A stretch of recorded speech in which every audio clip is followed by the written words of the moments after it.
Remember that game that completely blew your mind, but somehow you never went back to it? Yeah, we've all got a few of those. But what if I told you some of them hit different today? More powerful, more emotional, and more relevant than ever. Today, we're diving into 10 legendary single-player games that you need to replay right now. Not just for nostalgia, but because they might just hit harder the second time around. Before we start the video, a quick question. Has this ever happened to you? You love the game, the story's great, the world is awesome, but then the grind kicks in. Hours and hours just to level up, or that one boss you just can't beat. And eventually, you give up. Even though deep down you really want to see what comes next. So yeah, Xmod is the solution if you're tired of wasting hours just to enjoy your game.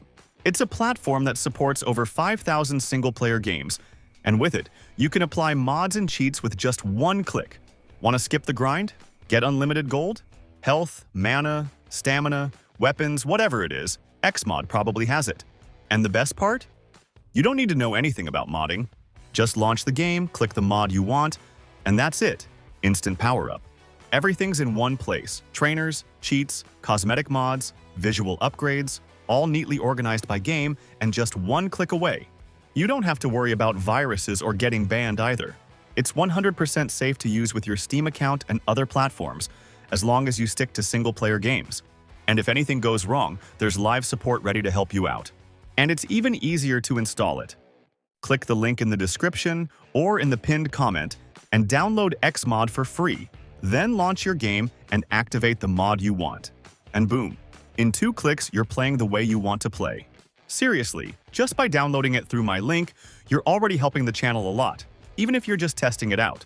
So give it a shot, it's free, and you'll be surprised by how many games, cool features, and awesome mods it already supports. Try it out and let me know in the comments how it went.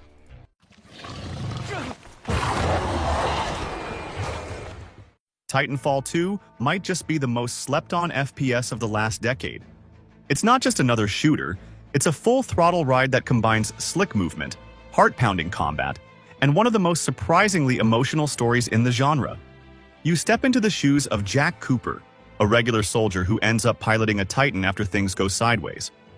What starts off as a simple mission quickly turns into something way bigger, with you and your Titan buddy stuck in the middle of an all-out war. The connection between pilot and Titan feels real. You're not just controlling a mech, you're working with a partner. That bond adds a level of depth that most shooters don't even try to reach. Every battle hits harder because it's not just about blowing stuff up. There's loyalty, sacrifice, and trust woven into the chaos. And the gameplay? Pure fire. You're zipping across walls, chaining parkour moves, sliding into cover, and pulling off kills like you're in an action movie. The flow is insane. On foot, you're fast and deadly. In a Titan, you're a beast. The game gives you different Titan loadouts, each one with unique abilities, so every fight feels fresh and tactical. Fighting inside a Titan feels like controlled chaos in the best way possible. You're not just tanking hits and blasting rockets. You've got to manage your abilities, time your shield blocks, and swap between offensive and defensive tools on the fly. Each Titan class has its own vibe, from brute force brawlers that rush in swinging to precision types that punish from a distance. The campaign may be short, but it's tight. No filler, just hit after hit. Add to that some of the coolest level designs ever, like one where time literally shifts around you, and it's clear the devs didn't hold back.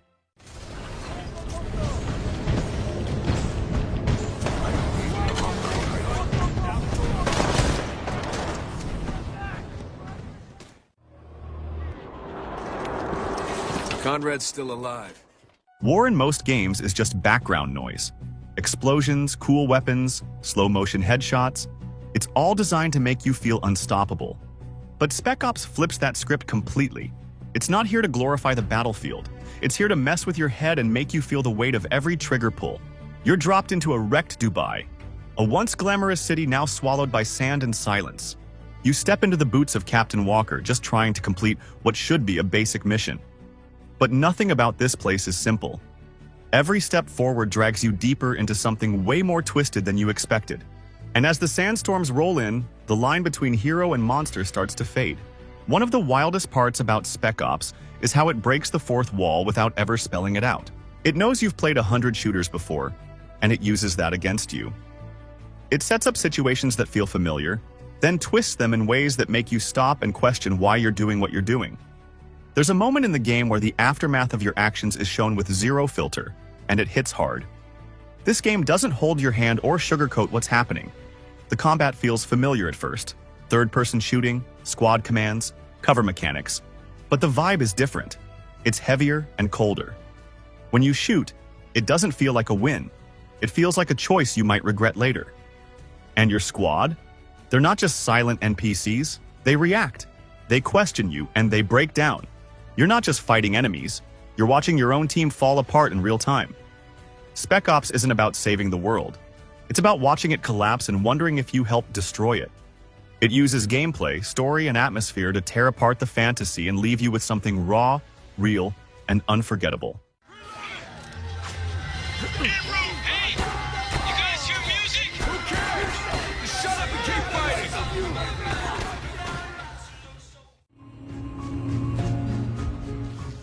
Nier Automata throws you into a broken world where machines and androids are stuck in an endless cycle of war. You play as 2B, a combat android with a cold exterior.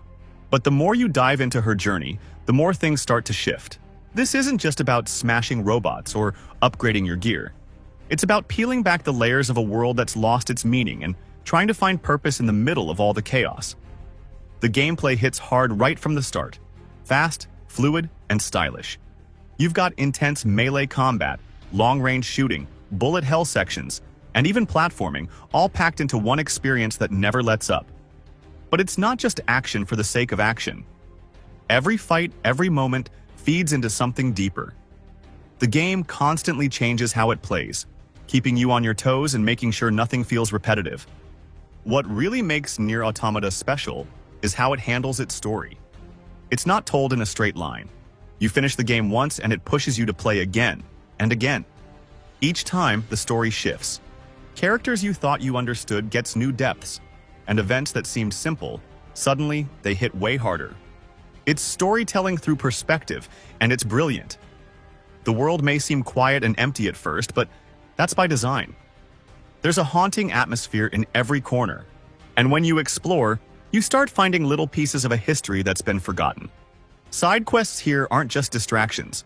They're full of emotion, heartbreak, and meaning. Some of the most powerful moments in the game come from the ones you could have missed. And then there's the music. It's not just background noise, it's part of the soul of the game. Tracks rise and fall with your actions, sometimes breaking your heart, sometimes pushing you forward. Combined with the game's visual style, it creates moments that stick with you long after the credits roll.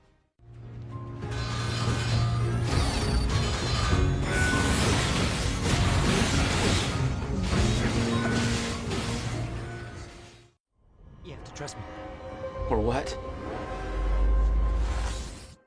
Time is falling apart, and you're right in the middle of the mess. Quantum Break throws you into a collapsing reality where every second counts and nothing stays still for long. This isn't your average third-person shooter. It's a wild mix of action, sci-fi, and some of the most creative time manipulation mechanics ever put in a game. You play as Jack Joyce, a guy caught in a failed time experiment that turns the world upside down.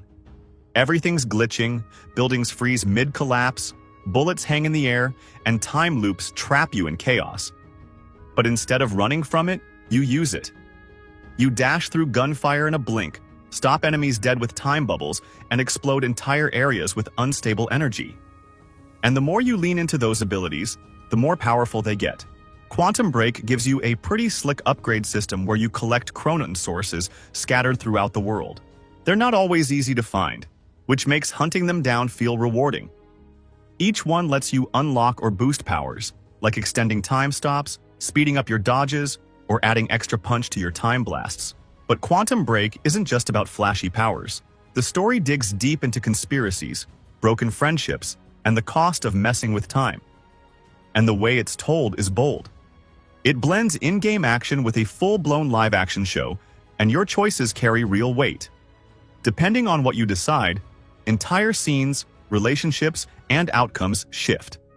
It gives the whole game a sense of urgency and consequence you don't see often. The visuals are on another level. The time rifts, frozen destruction, and warped environments don't just look cool. They make the whole world feel unstable and dangerous.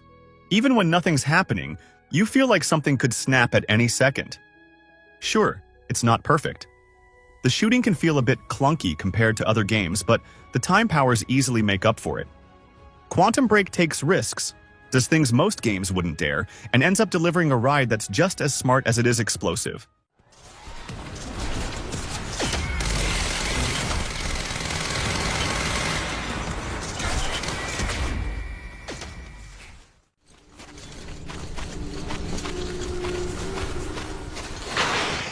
In a broken world where nothing feels safe anymore, Metro Exodus throws you right into the chaos of survival.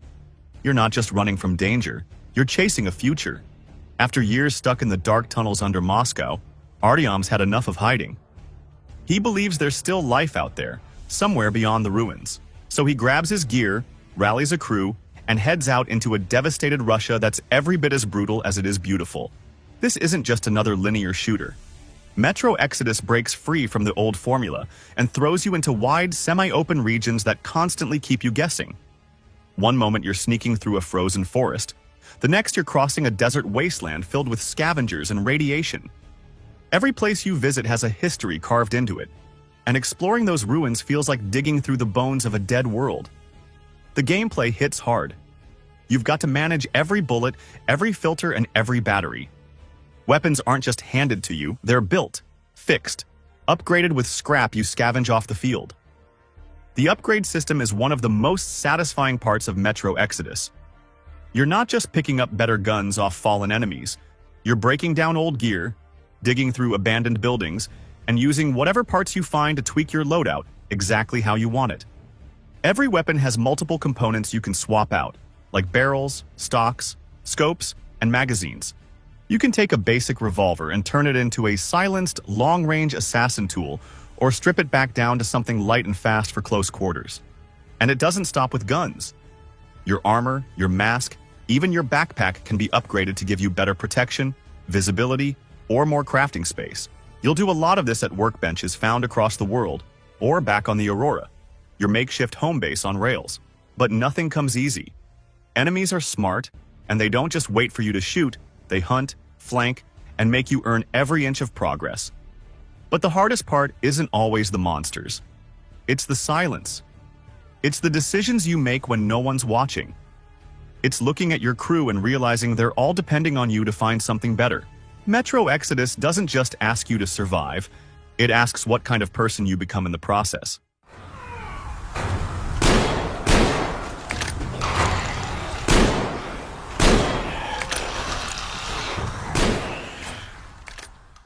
If you're enjoying the video so far, don't forget to drop a like. It really helps more than you think. And if you love games as much as we do, hit that subscribe button so you don't miss the next one. Thanks for being here. Seriously, let's keep going. In the dark alleys of post-war Los Angeles, truth is a rare currency. LA Noire throws you into a city where everyone's hiding something, and your job is to dig it up piece by piece. You play as Cole, a war veteran now wearing a badge, trying to bring order to a world that's anything but. Every case pulls you deeper into a web of half-truths and buried secrets. You're not just chasing bad guys, you're trying to figure out who's lying, who's scared, and who's about to crack. It's all about reading people, noticing the details they didn't mean to show, like a shaky voice, a glance to the side, a too-perfect alibi. Those are your clues.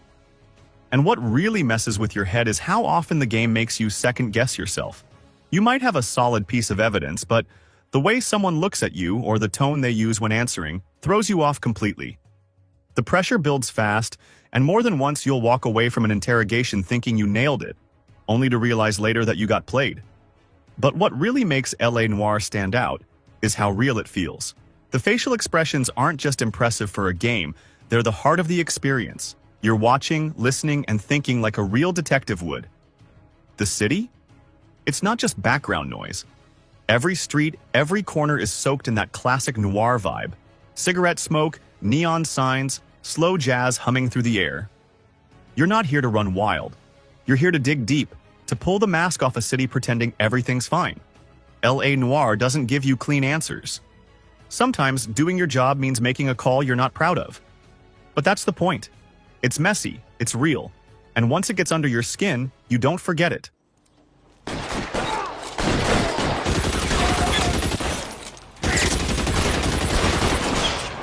hurts. Back in. In a city where every camera, every light, every phone call is part of the system, there's no such thing as privacy. Watch Dogs drops you right into the heart of Chicago's high-tech chaos. And you're not just playing a hacker, you are the threat. Aiden Pierce isn't some hero in a cape. He's a broken man with a brutal past, and after his niece is killed in a hit meant for him, he flips a switch. What follows isn't about justice, it's about control, revenge, and exposing the rot that runs deep in the city's veins. Armed with nothing but a phone and some serious skills, Aiden turns the city into his personal weapon. Traffic lights, cameras, ATMs, entire neighborhoods, they're all part of the game now. 1 second you're causing a blackout to escape the cops. The next, you're draining a corrupt banker's account to fund your mission. Everything is connected and Aiden knows how to break it all. As you progress, you start unlocking upgrades that turn you into a full-on digital ghost. The skill tree lets you shape Aiden to match your playstyle, whether that's full stealth, raw aggression, or total control of the city's tech. You can boost your hacking to mess with communications, take down choppers with a tap, or jam enemy reinforcements before they even show up. And the best part is how these upgrades actually change how you approach missions. Yeah, the game had a rocky launch. Those early trailers promised a next-gen revolution, but the final product didn't quite deliver the visual punch fans expected. Still, when you get past the noise, there's a gritty, immersive experience waiting. Watch Dogs might not have changed the game industry like it claimed it would, but it did build a world where power isn't in a gun, it's in a connection. And if you give it a real shot, you'll see a story that's more real today than ever before.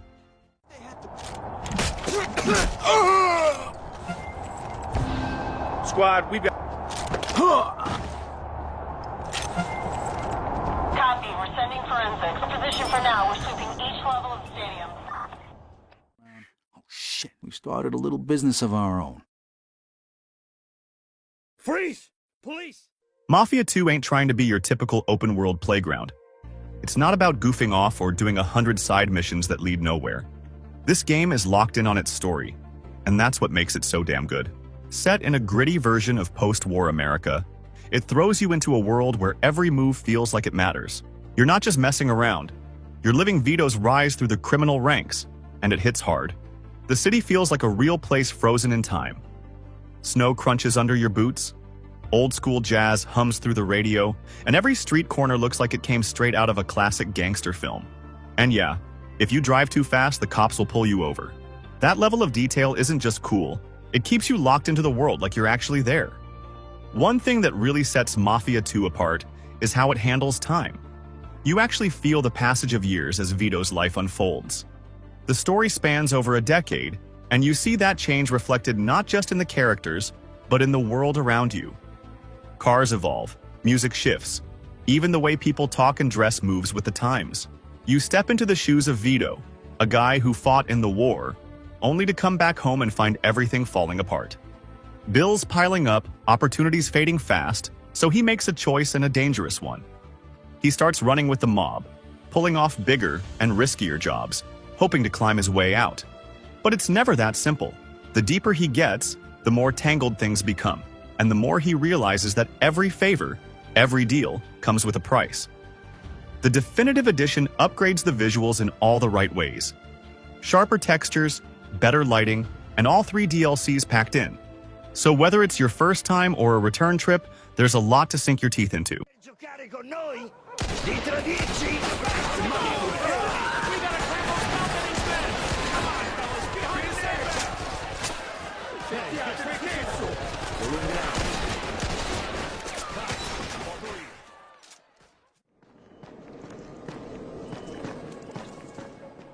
Dying Light throws you into a brutal world where survival means staying sharp, fast, and constantly moving. It's not just another zombie game, it's a full-on fight for your life in a city that feels alive, dangerous, and totally unpredictable. From the second you hit the streets, the parkour system lets you run, climb, and leap across the rooftops like it's second nature, making every chase and every escape feel intense as hell. But everything changes when the sun goes down. During the day, it's tense but manageable. You scavenge for gear, fight off infected, and prep for what's coming. At night, though, it's a whole new game. The infected get smarter, faster, and way more aggressive. Suddenly, you're not the hunter, you're the hunted. And trust me, the fear hits different when you're sprinting through dark alleys with something breathing down your neck. What makes things even crazier is the dynamic weather system and the way the game handles sound. Rain makes surfaces slippery, thunder masks your footsteps, and the way distant growls echo through the streets can seriously mess with your head. You're constantly listening for trouble, picking up on every creak, snarl, or distant scream. It's not just about what you see, it's about what you hear. And that adds a whole new layer of tension when you're trying to sneak past a nest of virals with barely any stamina left. The city isn't just there for looks either. Every building, every alley, every hideout tells a story. And the choices you make, where you go, when you move, how you fight, can save your life or get you killed.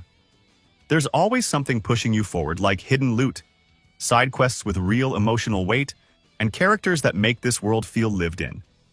It also doesn't hurt that you can fully customize your weapons and gear, turning scrap into something deadly. And if things get too intense, you can always bring a friend and face the madness together.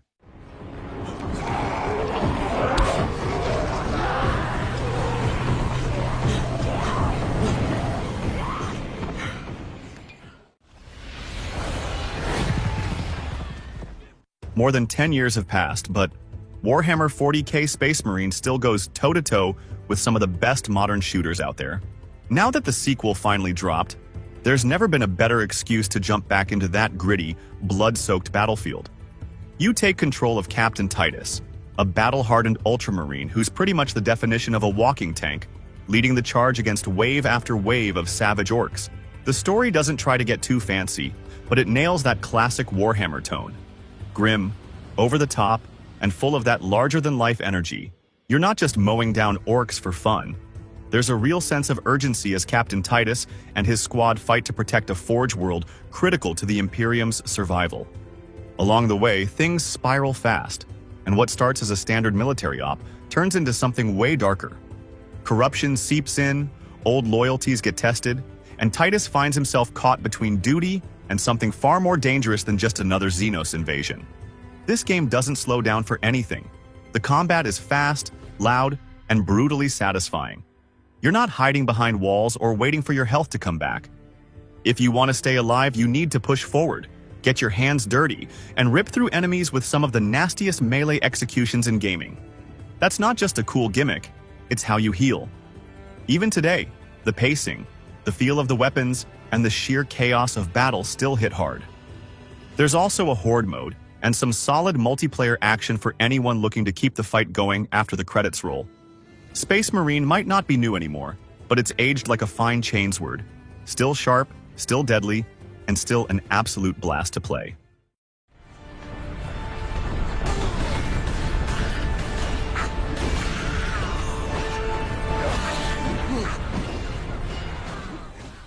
Alright, now it's your turn. Which one of these legendary games do you think still holds up the best today? Or maybe there's one we missed that deserves to be on this list. Drop your thoughts down in the comments. I'm always reading them. And hey, if you liked the video, hit that like button and make sure you're subscribed so you don't miss the next one. Thanks for hanging out. See you in the next video.